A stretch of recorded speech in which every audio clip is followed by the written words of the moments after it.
नमस्कार दोस्तों, आप सभी का आपके अपने YouTube channel DL study classes के प्लेटफार्म पर बहुत बहुत स्वागत है। दोस्तों, आज हम भूगोल से संबंधित क्वेश्चनों को लेके आए हैं। चाहे आप किसी भी गवर्नमेंट एग्जाम की तैयारी कर रहे होंगे, जिस भी एग्जाम में जीके जीएस से क्वेश्चन पूछा जाता है, उस एग्जाम में भूगोल से 1 या 2 क्वेश्चन जरूर पूछे जाते हैं। तो आज की वीडियो में भूगोल से संबंधित क्वेश्चनों को लेके आए हैं। तो चलिए बिना देरी किए हुए अपने क्वेश्चन को आगे बढ़ते हैं और देखते हैं कि किस प्रकार के भूगोल से संबंधित हमारे एग्जाम में क्वेश्चन पूछे जाते हैं। आज का यह वीडियो जो है, इस वीडियो में प्रश्न क्रमांक 32 से क्वेश्चन को सम्मिलित किया गया है। आप प्रश्न क्रमांक 1 से देखना चाहते हैं, 1 से 31 तक के वीडियो को, 1 से 31 तक के प्रश्न जो पूछे गए हैं उन वीडियो को देखना चाहते हैं तो आप लोग प्लेलिस्ट में जाके आप लोग देख सकते हैं। आज का यह वीडियो पार्ट नंबर 3 है। इससे पहले पार्ट 1 और पार्ट 2 वीडियो जियोग्राफी संबंधित बनाया जा चुका है। तो आप लोग चैनल पे जाके पार्ट 1 और पार्ट 2 के वीडियो को भी देख सकते हैं।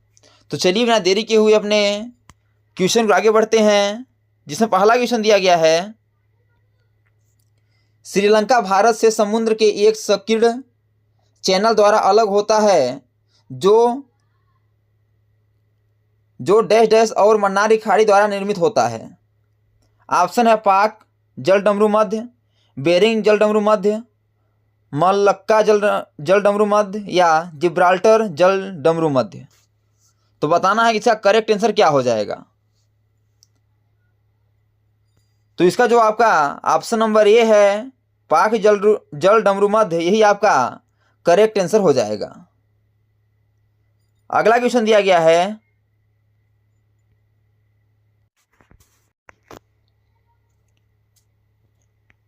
भारत और श्रीलंका के बीच कौन सा द्वीप स्थित है। आपको 4 ऑप्शन दिया गया है, जांगन, दीवर, कच्छतीबू या लातूर। तो भारत और श्रीलंका के बीच आपका कच्छतीबू द्वीप स्थित है और यह ऑप्शन नंबर सी में दिया गया है, इसलिए इसका ऑप्शन नंबर जो सी है यही आपका करेक्ट आंसर हो जाएगा।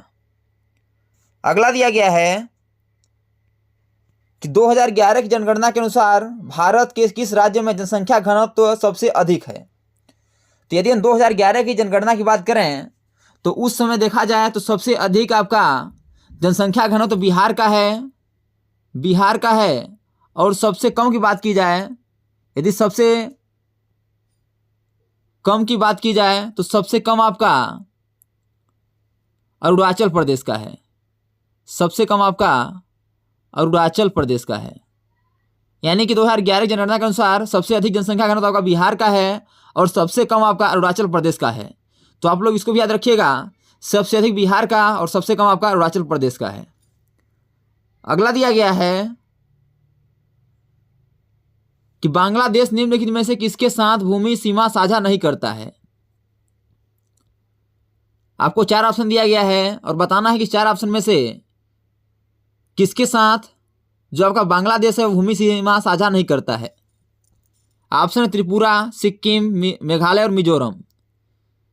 तो जो बांग्लादेश है आपका सिक्किम के साथ सीमा साझा नहीं करता है, इसलिए इसका ऑप्शन नंबर जो बी है यही आपका करेक्ट आंसर हो जाएगा। यदि आपसे पूछा जाए कि किसके साथ सीमा साझा करता है, तो जो आपका मिजोरम है, मिजोरम के साथ करता है सीमा साझा, मेघालय के साथ भी करता है और त्रिपुरा के साथ भी करता है। और इसके अलावा आपका असम और अगला है पश्चिम बंगाल, यानी इनके साथ भी सीमा साझा करता है पश्चिम बंगाल। तो इसको याद रखिएगा कि जो आपके त्रिपुरा, मेघालय और मिजोरम, असम और पश्चिम बंगाल है, इनके साथ जो बांग्लादेश है अपना भूमि सीमा साझा करता है और सिक्किम के साथ नहीं करता है। तो पूछा गया था किसके साथ नहीं करता है, तो सिक्किम इसका करेक्ट आंसर हो जाएगा। अगला दिया गया है कि भूटान भारत का पड़ोसी देश है, भारत के किस राज्य की सीमा भूटान से से लगती है। आपका ऑप्शन दिया गया है हरियाणा, पंजाब, पश्चिम बंगाल और जम्मू कश्मीर। तो इसका करेक्ट आंसर हो जाएगा पश्चिम बंगाल और यह ऑप्शन नंबर सी में दिया गया है, इसलिए इसका option number C correct answer हो जाएगा। यानी पश्चिम बंगाल राज्य की सीमा जो है भूटान से लगती है। अगला दिया गया है कि निम्नलिखित में से कौन सा स्थल घोड़ नदी पर स्थित है जो कि भीमा की एक सहायक नदी है। ऑप्शन है कोटदीजी, बनावली, इनाम गांव और अगला है आपका चनहुदड़ो। तो इसका करेक्ट आंसर हो जाएगा इनाम गांव, ऑप्शन नंबर सी। अगला दिया गया है, अगला क्वेश्चन आपका है, ये सभी क्वेश्चन आपके मोस्ट इंपोर्टेंट क्वेश्चन है क्योंकि ये क्वेश्चन आपके एसएससी जीडी 2024 में पूछे गए हैं और आने वाले एग्जाम में पूछे जा सकते हैं। अगला क्वेश्चन है कि भारत डैश डैश के साथ अपनी सबसे लंबी भूमि सीमा साझा करता है। ऑप्शन है पाकिस्तान, बांग्लादेश, नेपाल और श्रीलंका। तो जो भारत है यह आपका बांग्लादेश के साथ सबसे अधिक भूमि सीमा साझा करता है और वह कितना करता है तो आप याद रखिएगा कि 4096 किलोमीटर की जो दूरी तक है यह अपने भूमि सीमा साझा करता है बांग्लादेश। अगला दिया गया है कि भारत की 2011 जनगणना में कितने प्रश्न पूछे गए थे। तो यदि हम 2011 की जनगणना की बात करें तो उस समय आपके 29 प्रश्न पूछे गए थे, इसलिए इसका 29 प्रश्न करेक्ट आंसर हो जाएगा। और जो 2011 की जनगणना थी यह आपकी भारत की 15वीं जनगणना थी। कौन थी? तो 15वीं जनगणना थी। इसको भी याद रखिएगा कि जो 2011 की जनगणना थी यह आपकी भारत की 15वीं जनगणना थी। अगला क्वेश्चन है कि भारत की 2011 की जनगणना के दौरान की स्थिति के अनुसार निम्नलिखित में से कौन सा पड़ोसी देश दुनिया के शीर्ष 10 सबसे अधिक आबादी वाले देशों में शामिल नहीं है। ऑप्शन है आपका बांग्लादेश, पाकिस्तान, चीन, श्रीलंका। तो इसमें जो आपका है श्रीलंका यह आपका इसमें शामिल नहीं है, इसलिए इसका जो ऑप्शन नंबर डी है यही आपका करेक्ट आंसर हो जाएगा। यदि बात करें हम कि कौन कौन से देश शामिल हैं तो जो आपका बांग्लादेश है, चीन है, पाकिस्तान है, ये आपके शामिल हैं। इसके अलावा देखेंगे तो इसके अलावा आपका भारत है, भारत, अमेरिका,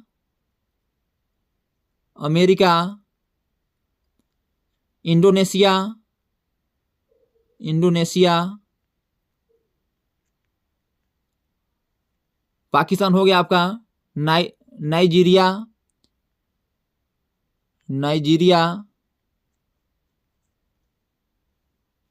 ब्राजील, अगला है बांग्लादेश,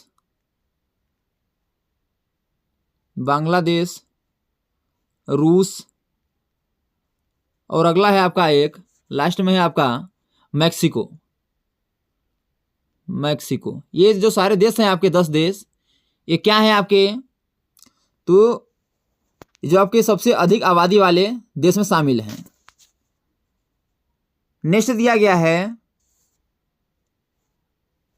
कि देवप्रयाग में भागीरथी डैश डैश से मिलती है। ऑप्शन है कोसी, यमुना, अलकनंदा या घाघरा। तो देवप्रयाग में भागीरथी अलकनंदा से मिलती है और यह ऑप्शन नंबर सी में है, इसलिए इसका option number C correct answer हो जाएगा। नेक्स्ट दिया गया है कि चूना पत्थर, खड़िया एवं संगमरमर डैश डैश के विविध रूप हैं।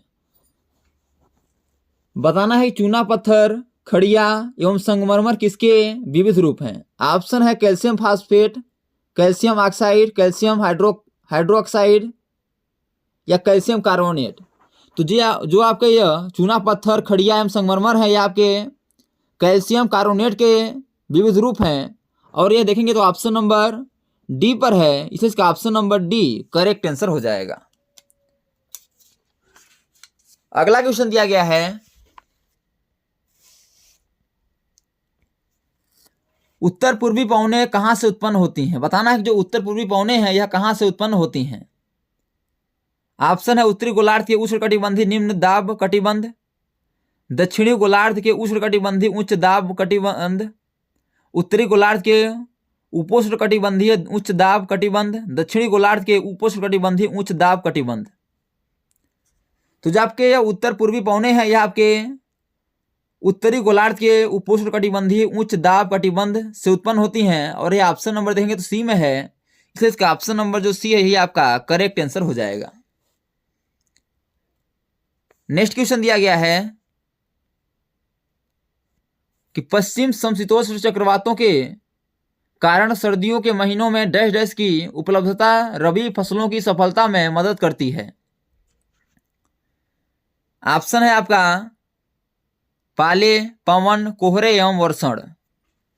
तो इसका करेक्ट आंसर हो जाएगा वर्षण, ऑप्शन नंबर डी। नेक्स्ट दिया गया है कि किसी पर्वत के प्रतिपवन दिशा में स्थित शुष्क भूमि के क्षेत्र को क्या कहते हैं। ऑप्शन है आपका वर्षा वंचित क्षेत्र, पहाड़ी क्षेत्र, अनुवाद दिशा या प्रतिपवन दिशा। तो इसका करेक्ट आंसर हो जाएगा वर्षा वंचित क्षेत्र, ऑप्शन नंबर जो ये है यही आपका करेक्ट आंसर हो जाएगा। नेक्स्ट क्वेश्चन दिया गया है कि पश्चिम बंगाल किस देश के साथ अपनी सबसे लंबी सीमा साझा करता है। ऑप्शन है आपका भूटान, बांग्लादेश, म्यांमार और नेपाल। तो जो पश्चिम बंगाल है आपका बांग्लादेश के साथ सबसे लंबी सीमा साझा करता है। अब कितना दूरी तक करता है, तो यह आपका 2217 किलोमीटर की दूरी तक यह सीमा साझा करता है। तो इसको भी याद रखिएगा आप, 2217 किलोमीटर की दूरी तक यह सीमा साझा करता है। अगला क्वेश्चन दिया गया है, एक ऐसी फसल है जिसका उपयोग भोजन और चारे दोनों के रूप में किया जाता है। यह एक खरीफ फसल है जिसे 21 डिग्री सेल्सियस से 27 डिग्री सेल्सियस के बीच तापमान की आवश्यकता होती है और पुरानी जलोढ़ मिट्टी में अच्छी तरह से बढ़ती हैं। बताना यह कौन सी फसल है। ऑप्शन में दिया गया है चावल, जूट, मक्का या गेहूं। तो इसका करेक्ट आंसर हो जाएगा मक्का, ऑप्शन नंबर सी। यानी मक्का एक ऐसी फसल है जिसका उपयोग भोजन और चारे दोनों रूप में होता है और यह एक खरीफ की फसल है और 21 डिग्री सेल्सियस से 27 डिग्री सेल्सियस के तापमान की आवश्यकता होती है और यह पुरानी जलोढ़ मिट्टी में अच्छी तरह से बढ़ती है। तो इसका करेक्ट आंसर हो जाएगा मक्का। अगला क्वेश्चन है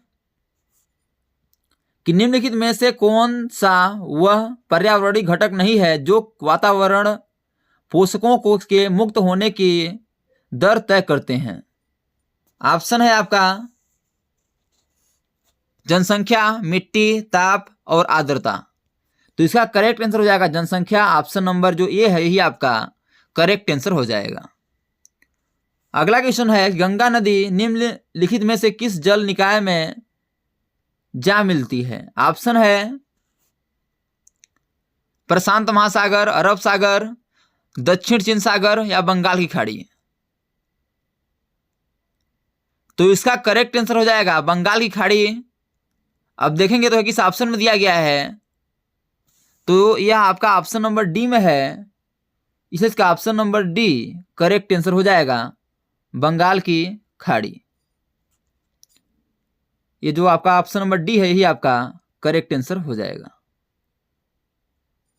तो दोस्तों thanks for watching this video. यह वीडियो आपको कैसा लगा कमेंट बॉक्स में जरूर हमें बताइएगा और इसी प्रकार के ऑल गवर्नमेंट एग्जाम में पूछे जाने वाले GK, GS, math, reasoning, Hindi, current affairs व लूसेंट संबंधी क्वेश्चनों पाने के लिए हमारे यूट्यूब चैनल को लाइक, शेयर, सब्सक्राइब कर बेल आइकन को प्रेस करना भूलिएगा ताकि जब भी न्यू वीडियो अपलोड हो सबसे पहले नोटिफिकेशन आप तक पहुँचे। तो आज तक के लिए इतना ही, मिलते हैं नेक्स्ट वीडियो में, तब तक के लिए जय हिंद, वंदे मातरम।